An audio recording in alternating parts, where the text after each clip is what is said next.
அண்ணன் மேதகு பிரபாகரன் அவர்களின் பிறந்த நாள். நாளை உலகத் தமிழர்கள் அனைவரும் வீர வணக்கம் செலுத்துகிற நாள், மாவீரர் நாள். ஒவ்வொருவருக்கும் இந்த நாட்களில் பல்வேறு நிகழ்வுகள், ஒப்புக்கொள்ளப்பட்ட பல்வேறு நிகழ்வுகள் உண்டு. அந்த வகையிலே இன்றைக்கு நானும் பல நிகழ்ச்சிகளுக்கு ஒப்புதல் தந்திருக்கிற ஒரு சூழலில் தான் அன்பு தோழர் திருமுருகன் காந்தி அவர்கள் இந்த நிகழ்வில் நம்முடைய அண்ணன் வைகோ அவர்கள் நூலை வெளியிட இசைவளித்திருக்கிறார். அந்த நூலை முதல் படியை நீங்கள் பெற்றாக வேண்டும் என்று விரும்புகிறேன் என தொலைபேசியிலே தொடர்பு கொண்டு கேட்டுக்கொண்டார். அதை என்னால் தட்ட இயலவில்லை, மறுதளிக்க இயலவில்லை. வேறு சில நிகழ்ச்சிகளுக்கும் நான் ஒப்புக்கொண்டிருக்கிறேன் என்பதை எடுத்து சொல்லியும்,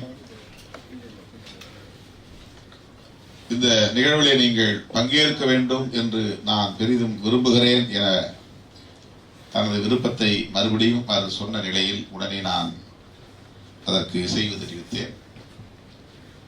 உள்ளபடியே நான் மகிழ்ச்சி அடைகிறேன். இந்த வாய்ப்பை எனக்கு வழங்கிய மே 17 இயக்கத்திற்கும், குறிப்பாக தோழர் திருமுருகன் காந்தி அவர்களுக்கும் என்னுடைய நெஞ்சார்ந்த நன்றியை உரித்தாக்குகிறேன்.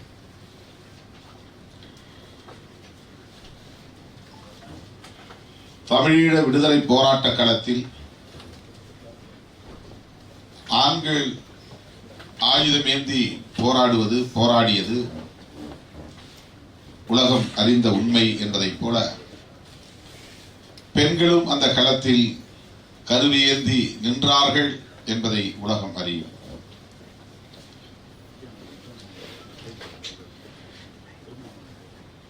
பெண்கள் எப்படி இந்த களத்தில் காடுகளில், புதர்களில், கடும் வெயிலில், கொடும் குளிரில் பகையை எதிர்த்து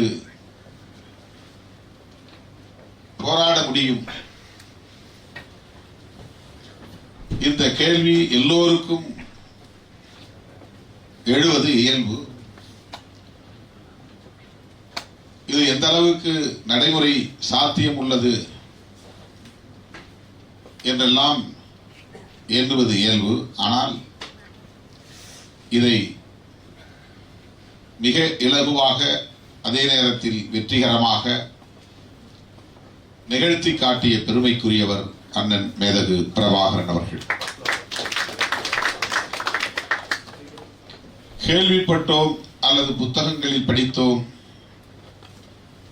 என்பதை கடந்து களத்தில் நேரடியாகவே அன்பு பெண் போராளிகளை, தங்கைகளை, தமக்கைகளை சந்திக்கக்கூடிய ஒரு வாய்ப்பை நான் பெற்றவன். 2002 மானுடத்தின் தமிழ் கூடல் நிகழ்வுக்காக அழைக்கப்பட்டிருந்த போது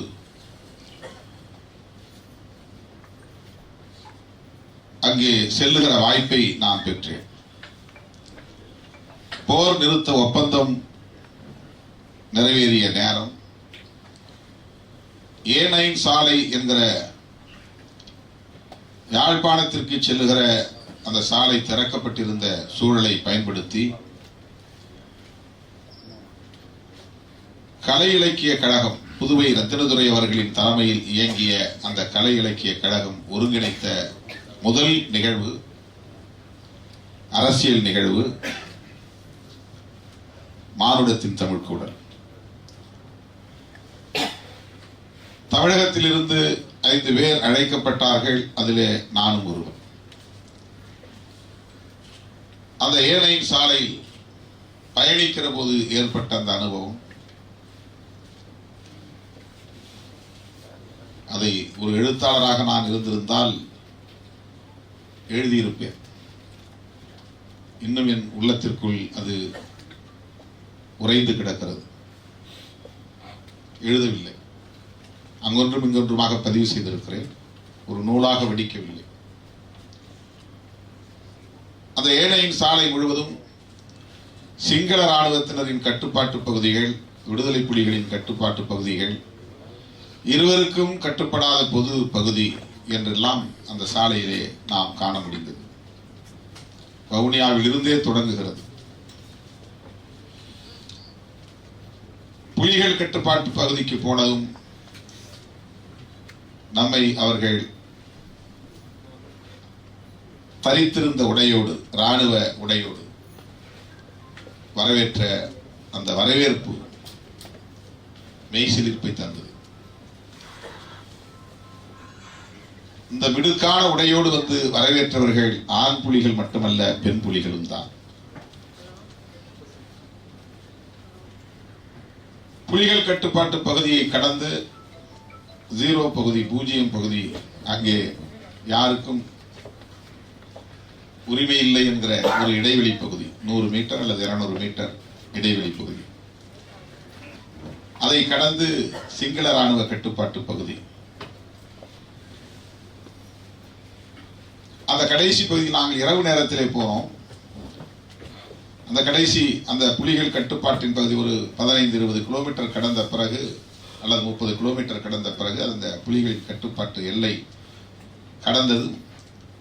அந்த புறத்திலே இருக்கிற சிங்கள இராணுவத்தினரின் கட்டுப்பாட்டு பகுதிக்குள் நாங்கள் நுழைய வேண்டும்.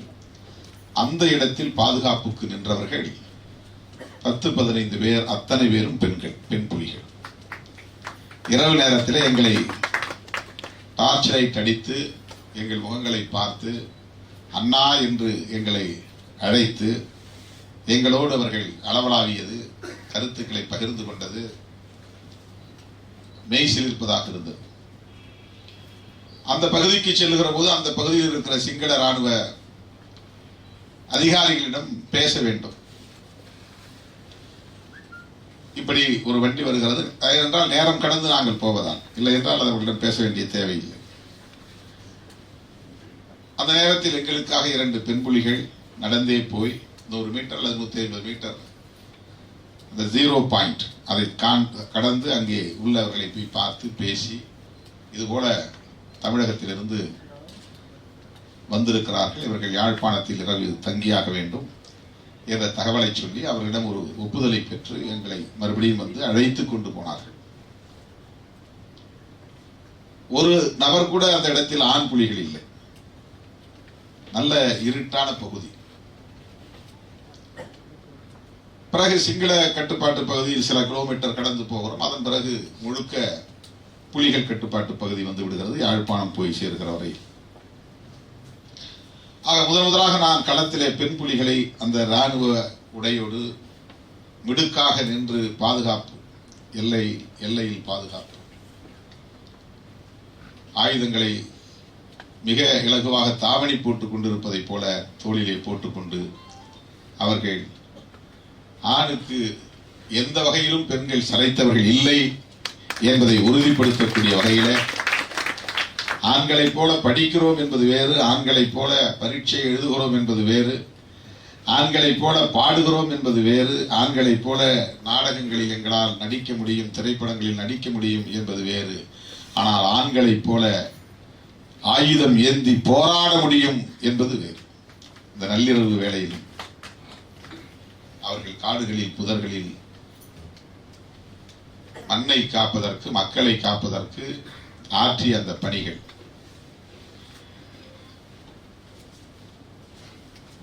மானுடத்தின் தமிழ்கூடல் நிகழ்ச்சிகளை எல்லாம் முடித்துக் கொண்டு நாங்கள் 5 நாட்கள் கழித்து வன்னிக்கு வருகிறோம். வன்னியிலே அனைத்துலக தலைமைச் செயலகத்தில் எங்களை வரவேற்பதற்காக புலிகள் இருப்பார்கள், தோழர்கள் இருப்பார்கள் என்றுதான் நாங்கள் எண்ணிக்கொண்டு போனோம். எங்காவது ஒரு இடத்திலே, ஒரு அறையிலே தலைவர் இருப்பார் என்றுதான் நாங்கள் கற்பனை செய்து கொண்டு போனோம். ஆனால் அந்த தலைமைச் செயலகத்தின் வாசலில் அடியெடுத்து வைத்ததும் எங்களை 2 கைகளை விரித்து வரவேற்றவர் அண்ணன் பிரபாகரன் அவர்கள். அந்த இராணுவ உடையோடு மிடுக்காக நின்று எங்களை ஒவ்வொருவரையும் கட்டித் தழுவி வரவேற்றார். அங்கே அண்ணன் தமிழ்ச்செல்வன் அவர்களும் இருந்தார், நிதித்துறை பொறுப்பாளர் அண்ணன் தமிழேந்தி அவர்களும் இருந்தார். பிறகு நாங்கள் நேரம் உரையாடினோம், அமர்ந்தோம், அவரோடு அண்ணனோடு உணவை எடுத்துக்கொண்டோம். பிறகு ஆண்டன் பாலசிங்கம் அவர்களை சந்தித்துவிட்டு நாங்கள் முல்லைத்தீவின் கடலோரத்திற்கு தளபதி சூசையை பார்ப்பதற்காக நாங்கள் சென்றோம். அங்கே எங்களுக்கு இரவு உணவு ஏற்பாடு செய்யப்பட்டிருந்தது. அந்த இடத்திலும் எங்களை வரவேற்று உணவை எங்களுக்கு வழங்கியதில் ஆண் புலிகளும் பெண் புலிகளும் இருந்தார்கள். அது இரவு 10 மணிக்கு மேல்.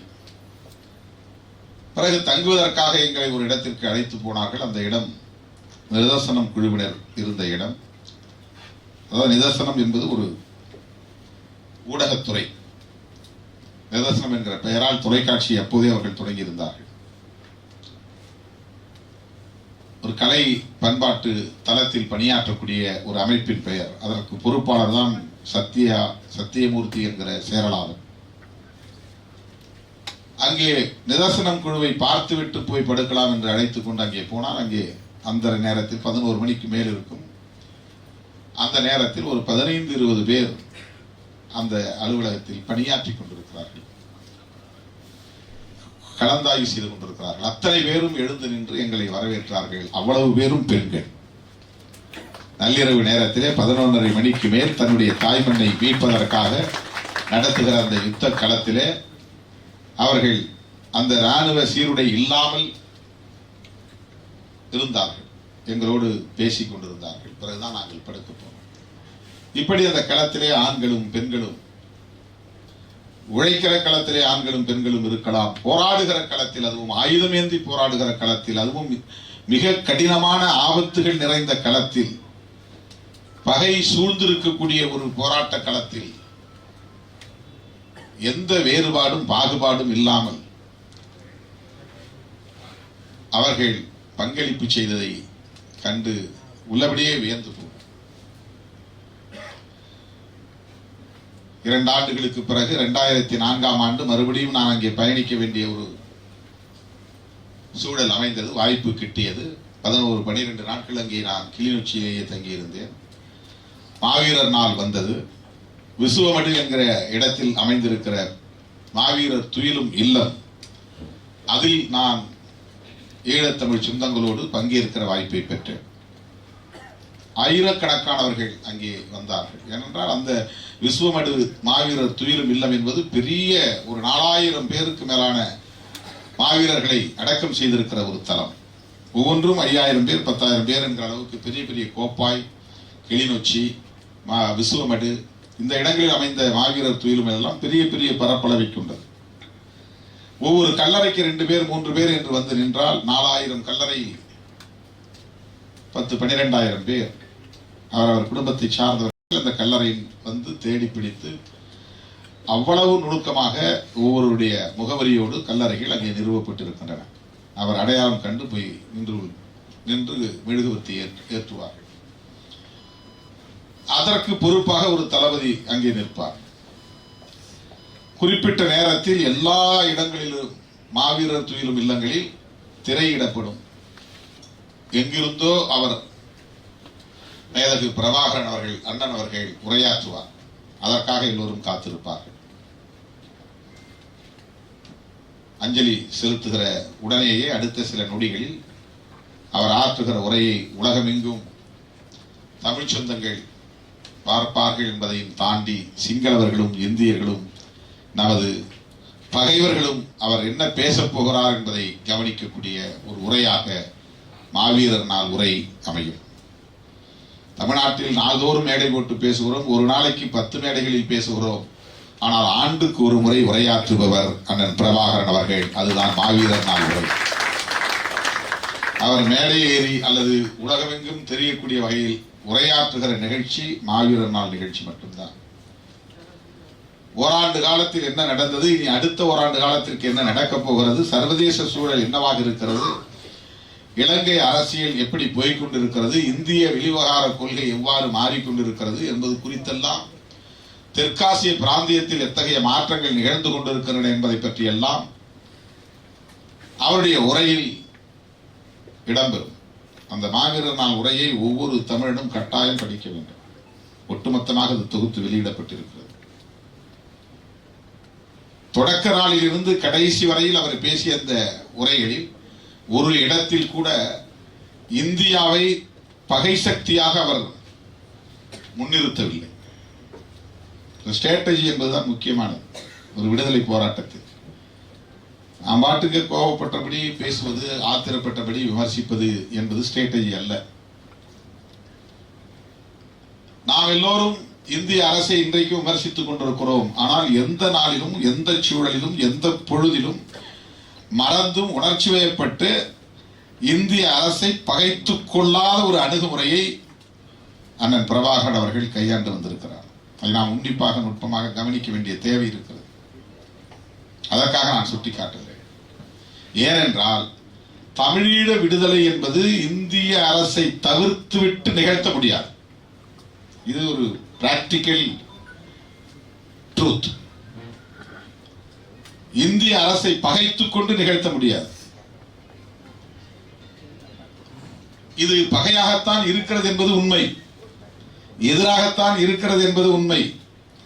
ஆனால் அது எந்த அடிப்படையில் இந்த நிலைப்பாட்டை எடுக்கிறது என்பதை புரிந்து கொள்வதுதான் ராணுவ தந்திரம். அப்படி புரிந்து கொண்டவர் அண்ணன் பிரபாகரன் அவர்கள். சுதுமலை பொதுக்கூட்டத்தில் பேசும்போது கூட ஆயுதங்களை கையளிக்க முடியாது, ஆனால் அதற்காக நாங்கள் இந்தியாவுக்கு எதிராக ஆயுதங்களை திருப்பவில்லை, எங்கள் மண்ணின் விடுதலைக்காக நாங்கள் ஆயுதத்தை ஏந்தி நிற்போம், கையளிக்க முடியாது. மாவீரர் நாள் உரையில் அப்படி அவர் பேசுவதை நாம் அறிந்து கொள்ள முடியும்.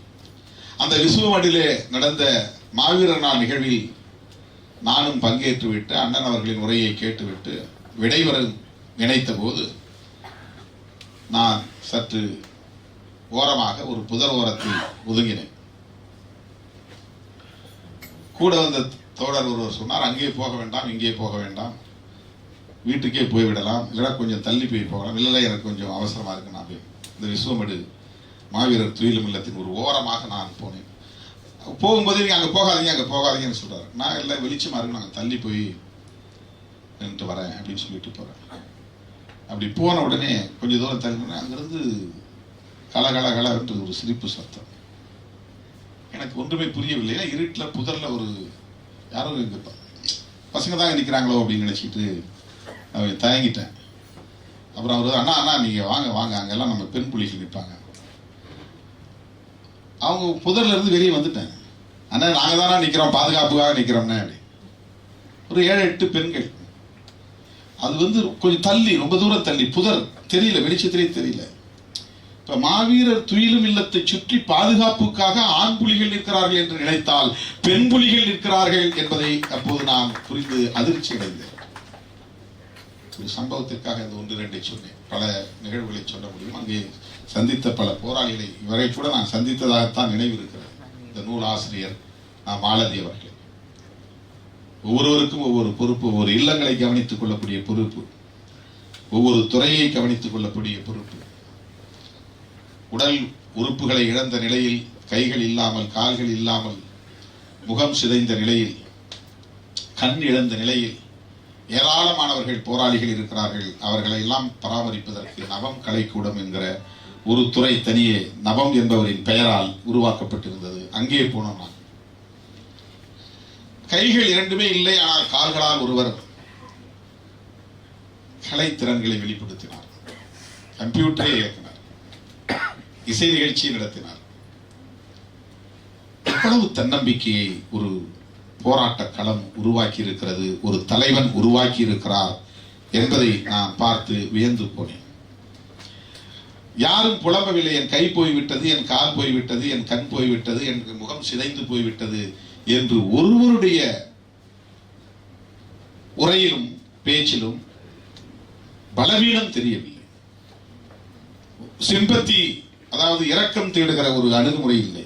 அண்ணா எனக்கு இப்படி போயிடுச்சு, என் கை போயிடுச்சு, இந்த யுத்தத்தை அவ்வளவு பேரும் நமக்கு வெட்கப்படக்கூடிய அளவுக்கு ஒரு தன்னம்பிக்கையோடு, கூனி குறுகி நிற்கக்கூடிய அளவுக்கு ஒரு தன்னம்பிக்கையோடு, தாங்கள் இழந்து நிற்கிற உறுப்புகளை பற்றி சிந்திக்காமல் இழந்து நிற்கிற உரிமைகளை வென்றெடுப்பது இழந்திருக்கிற நிலத்தை மண்ணை மீட்பது என்பதில் அவ்வளவு குறியாகவும் அவ்வளவு ஈடுபாட்டோடும் தீவிரமாகவும் அவர்கள் பணியாற்றுவதைக் கண்டு நான் வியந்து போனேன். அந்த களத்தில் பெண்களை ஈடுபடுத்தி அவர்களை தன்னம்பிக்கை உள்ளவர்களாக தலைநிமிர வைத்தது மிகப்பெரிய புரட்சி. மிகப்பெரிய புரட்சி. அதில் இன்னும் என்னை வியப்பில் ஆழ்த்தியது என்னவென்றால், கரும்புலிகளை பற்றி பேசிக் கொண்டிருந்தோம்.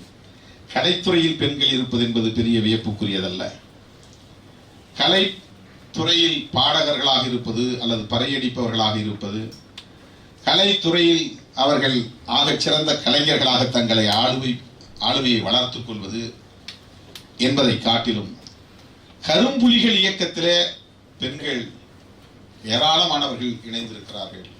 கரும்புலிகள் என்றால் அவர்கள் தங்களை தாங்களே தற்கொலை அளித்துக் கொள்ள உறுதி எடுத்துக்கொண்டு அதிலும் தம்மை இணைத்துக் கொள்கிறார்கள். யாருக்கும் யார் கரும்புலி என்பது தெரியாது.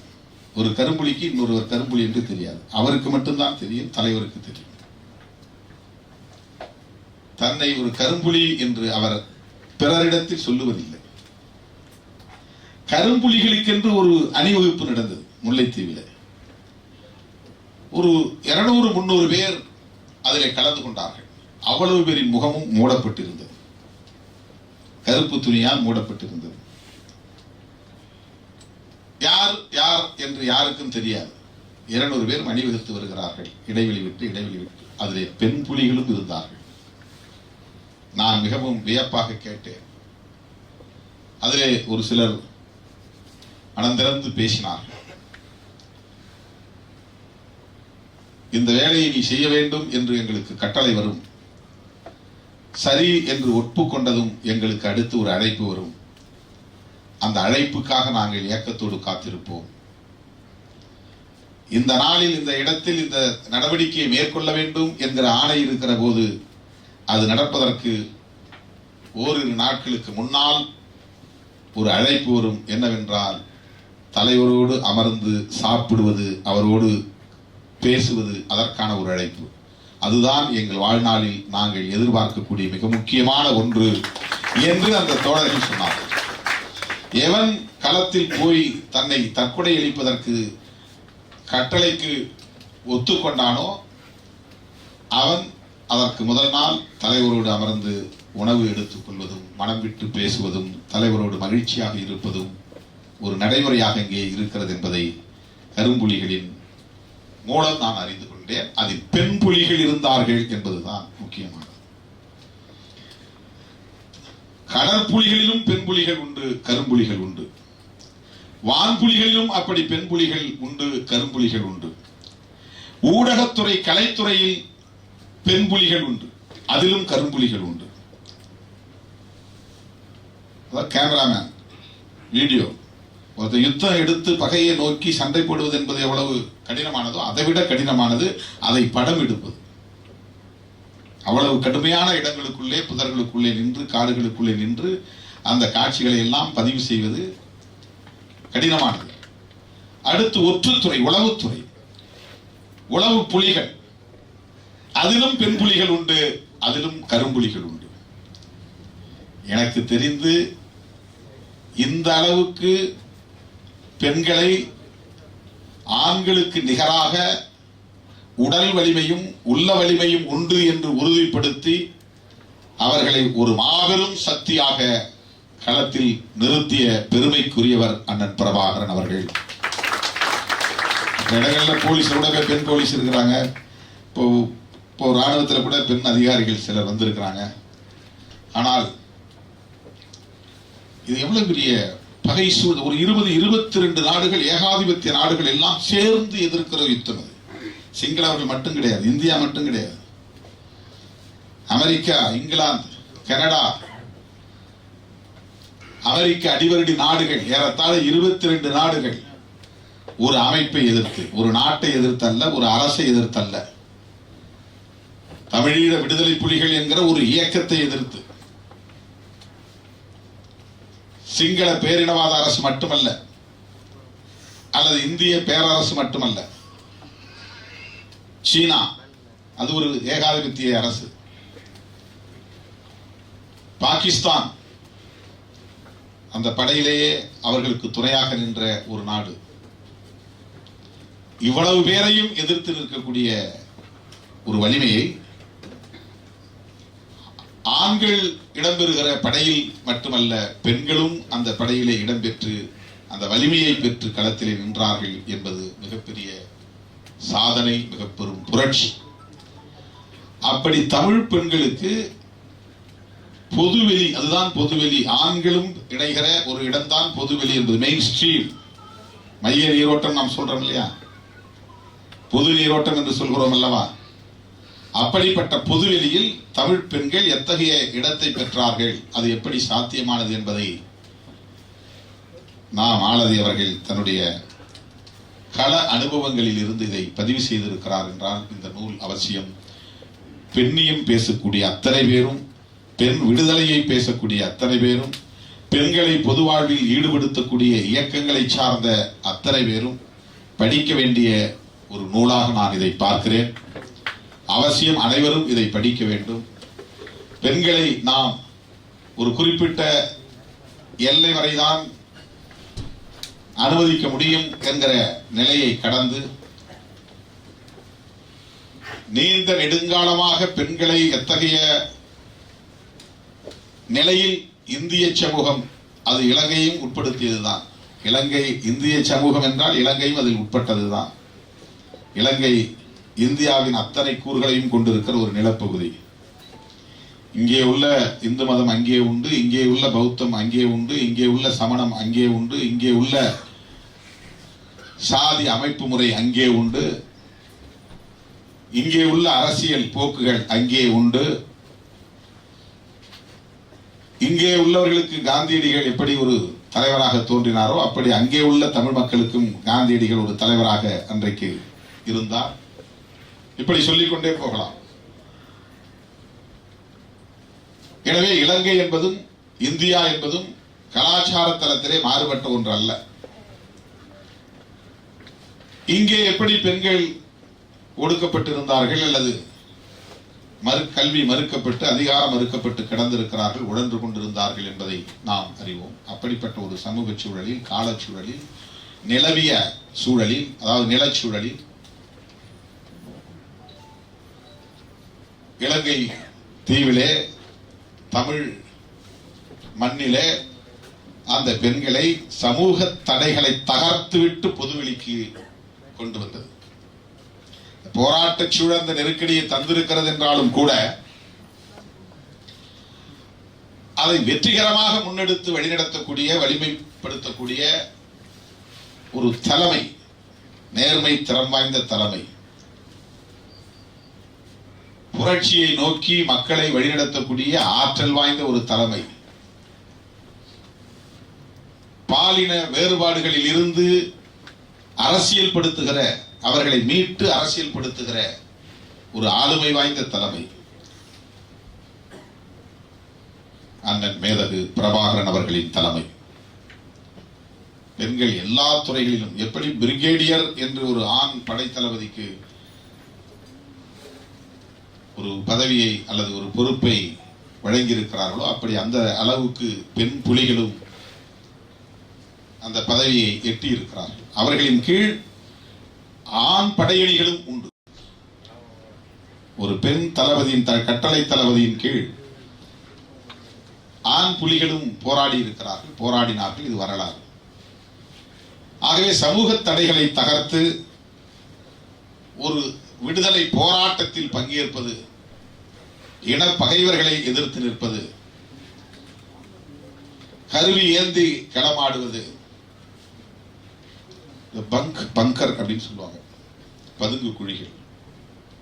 பதுங்கு குழிகளில் திடீரென்று கொத்து குண்டுகளை வீசுகிற போதோ அல்லது எதிரிகள் எங்கிருந்தோ துப்பாக்கிகளால் சுடுகிற போதோ தங்களை தற்காத்துக் கொள்வதற்காக அந்த பதுங்கு குழிகளில், ஆழமான குழிகளில் இறங்கி பதுங்கிக் கொண்டு பிறகு அங்கிருந்து போராட்டத்தை முன்னெடுப்பார்கள், யுத்தத்தை முன்னெடுப்பார்கள். அந்த பதுங்கு குழிகளில் 4 பேர் 5 பேர் தங்கக்கூடிய இடமாக இருக்கலாம், அல்லது 10 பேர் தங்கக்கூடிய அளவுக்கான ஒரு இடமாக இருக்கலாம். அந்த இடத்தில் ஆணும் பெண்ணும் இணைந்தே தங்குகிற பதுங்கு குழிகளாகத்தான் அவை இயங்கிக் கொண்டிருக்கின்றன. ஆண் புலிகளும் பெண் புலிகளும் அந்த இடத்தில் அந்த பதுங்கு குழிகளில் இரவு நேரமோ பகல் நேரமோ மழை நேரமோ புயல் நேரமோ எந்த நேரமாக இருந்தாலும் அப்படிப்பட்ட அந்த இடங்களில் ஆண் புலிகளும் பெண் புலிகளும் தங்கியிருந்து மண்ணை காப்பதற்கு போராடி இருக்கிறார்கள். அப்படிப்பட்ட சூழலிலும் கூட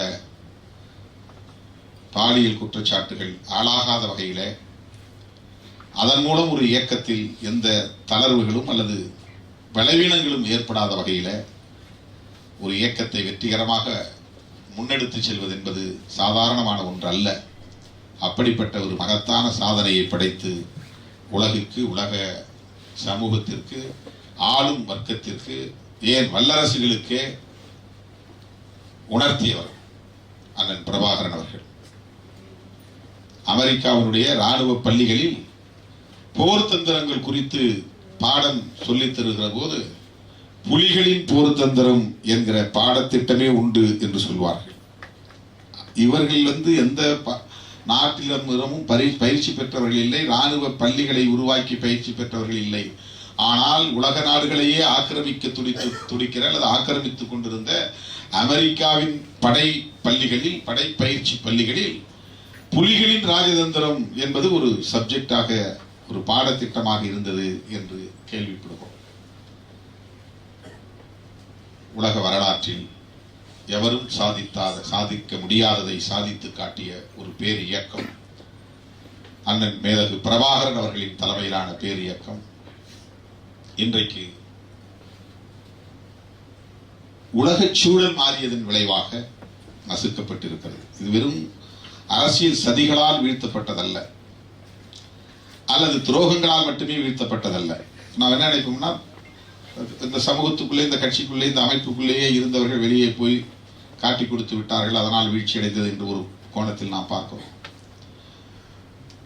சில பேர் அரசியல் அறியாமையால் தமிழ்நாட்டு அரசியலோடு அதை பிணைத்து பார்த்து இங்கே இந்த கூட்டணி அந்த கூட்டணி அதனால் தான் இந்த பாதிப்பு என்று பேசுகிற ஒரு நிலையை பார்க்கிறோம். இந்த விமர்சனங்கள் எல்லாம் தமிழீழ ஆதரவு சக்திகளை சிதறடிப்பதற்குத்தான் பயன்படும். தமிழீழ ஆதரவு சக்திகளை ஒருங்கிணைப்பதற்கு பயன்படாது. ஆனால் உலக சூழல் என்பது பெரிய அளவிலே மாறியது. அதனால் உலகளாவிய ராணுவ நடைமுறைகளில் மாற்றங்கள் நிகழ்ந்தன. இதை நான் தொடக்கத்தில் இருந்து சொல்லி வருகிறேன். 2000 இந்த அமெரிக்க இரட்டை கோபுரம் இடிக்கப்பட்ட பிறகு, தகர்க்கப்பட்ட பிறகு உலக அரசியல் சூழலில் ஏற்பட்ட மாற்றங்கள் இந்த சரிவுக்கு, இந்த வீழ்ச்சிக்கு மிக முக்கியமான காரணம். இதை மட்டும் நான் சொல்லி நிறைவு செய்ய விரும்புகிறேன். இந்த இரட்டை கோபுரம் இடிக்கப்பட்ட பிறகு அமெரிக்க ஏகாதிபத்திய அரசு தனது அடிவருடி நாடுகளை எல்லாம் ஒருங்கிணைத்து பயங்கரவாத இயக்கங்களை ஒழிக்கப் போகிறோம் என்று முடிவெடுத்து, அப்படிப்பட்ட அந்த பயங்கரவாத இயக்கங்களின் பட்டியலில் அல் கொய்தாவை மட்டுமல்ல விடுதலை புலிகளையும் இணைத்தார்கள். அந்த இணைப்புக்கான சூழல் உருவானது. ஒரு தேசிய இன விடுதலை போராட்டத்தை ஒரு பயங்கரவாத இயக்கமாக சித்தரித்தார்கள். வெகு மக்கள் பங்கேற்கக்கூடிய ஒரு இயக்கத்தை பயங்கரவாதிகளின் கூடாரமாக சித்தரித்தார்கள். அல் கொய்தா இயக்கமும் தமிழீழ விடுதலை புலிகள் இயக்கமும் ஒன்றா என்பதை எண்ணி பார்க்க வேண்டும். அதனால்தான் உலகத்தின் பல நாடுகளில் LTTE அமைப்புக்கு தடை விதிக்கக்கூடிய நிலை உருவானது. அமெரிக்க ஆதரவு அரசாங்கம் ஈழத்தில் அமைக்கப்பட்டதால், ரணில் விக்ரமசிங்கே தலைமையில் அங்கே அமைந்ததால் அவர்களுக்கு இன்னும் வெகு இலகுவாக, ஏதுவான வாய்ப்பாக அமைந்துவிட்டது. அதன் பிறகு ஏற்பட்ட படிப்படியான வீழ்ச்சிகள் தான் இந்த போராட்டம் நசுக்கப்படுவதற்கு முதன்மையான காரணி என்பதை மறந்துவிடக்கூடாது. என்ன பலவீனங்கள் இருந்தாலும் அதை சரி செய்து விட முடியும். ஆனால் உலகச் சூழலில் ஏற்பட்ட அந்த மாற்றம் என்பது இனி உலகத்தில் ஒரு வல்லரசின் ஆதரவு இல்லாமல், ஒரு ஏகாதிபத்தியத்தின் ஆதரவு இல்லாமல் எந்த ஒரு தேசிய இனமும் விடுதலை பெற முடியாது என்கிற ஒரு உலகச் சூழல் அமைந்திருக்கிறது. அமெரிக்காவுக்கு தெரியாமலோ, சீனாவுக்கு தெரியாமலோ, அல்லது அந்த வீட்டோ பவர் உள்ள 5 நாடுகளுக்கு தெரியாமலோ உலகத்தின் இந்த பூமியில் எந்த முனையிலும் எந்த மூலையிலும் ஒரு குட்டி நாடு கூட உருவாகிவிட முடியாது. சர்வதேச சமூகத்தின் நல்லாதரவை பெறுவதில் தான் தமிழீழத்தை வென்றெடுப்பதற்கான சூழல் அமைந்திருக்கிறது. சர்வதேச சமூகத்தின் நல்லாதரவை பெறுவதற்கான முயற்சியில் அவர்களின் மீது நாம் கொண்டிருக்கிற அந்த உறவில் சில மாற்றங்களை நாம் ஏற்படுத்த வேண்டிய தேவை இருக்கிறது. அப்படி நாம் தமிழர்களை ஒருங்கிணைக்க வேண்டும், தமிழ் இனத்தை ஒருங்கிணைக்க வேண்டும். அதற்கு மாறாக உள்ளூர் அரசியலை பேசி தமிழீழ ஆதரவு சக்திகளை நாம் சிதறடித்தோமானால் தமிழ் ஈழத்திற்கு எதிராக அது அமையும், தமிழீழ சமூகத்திற்கு அது எதிராக அமையும். அண்ணன் பிரபாகரன் அவர்கள் கண்ட கனவை நிறைவேற்ற முடியாத ஒரு சூழலை அது உருவாக்கும் என்பதை மட்டும் இந்த நேரத்தில் சொல்லி, அனைத்துலக சூழலுக்கு ஏற்ப தமிழ் சமூகத்தை ஒருங்கிணைப்பதற்கு, ஐநா உள்ளிட்ட சர்வதேச சமூகத்தின் நல்லாதரவை வென்றெடுப்பதற்கு நாம் உரிய வழிவகைகளை காண ஒருங்கிணைந்து நிற்போம் என்பதை சொல்லி, இந்த நூலை எழுதிய மாலதி அவர்களை நெஞ்சார பாராட்டி, இதை உரிய நேரத்தில் வெளியிட்ட நிமிர் பதிப்பகத்தையும் தோழர் திருமுருகன் அவர்களையும் பாராட்டி வாய்ப்புக்கு நன்றி கூறி நிறைவு செய்கிறேன். நன்றி.